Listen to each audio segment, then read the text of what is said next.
முதல்ல கையில் கேமராவோட என்னோட காலேஜ் ஃபெஸ்டிவலில் தான் அவளை பார்த்தேனே. பார்த்ததுமே எனக்கு ரொம்ப பிடிச்சிச்சு. போய் பேசலான்னு போகும்போது சின்ன ஆக்சிடெண்ட்டில் அவளை மிஸ் பண்ணிட்டேன். திரும்பவும் நான் வேலை செய்ய ஒரு இடத்துல தான் அவளை பார்த்தேனே. 2 பேரும் பேசி நல்ல ஃப்ரெண்டாக ஆகணும். ஒருத்தரை பற்றி தெரிஞ்சுக்கிட்டோம். அவளுக்கு ஃபுட்பால்னால் ரொம்ப பிடிக்கும். அதை விட ஃபுட்பாலில் ஜெயிச்சுட்டா கிரவுண்டில் இறங்கி டான்ஸ் ஆடுறது ரொம்ப பிடிக்கும்னு சொன்னான்.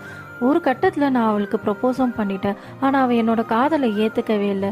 நீ ஒரு நல்ல நண்பனாக இருக்கணும்னு தான் நான் ஆசைப்பட்டேன்னு சொல்லிட்டு என் காதலை வேண்டான்னு சொல்லி போயிட்டான்.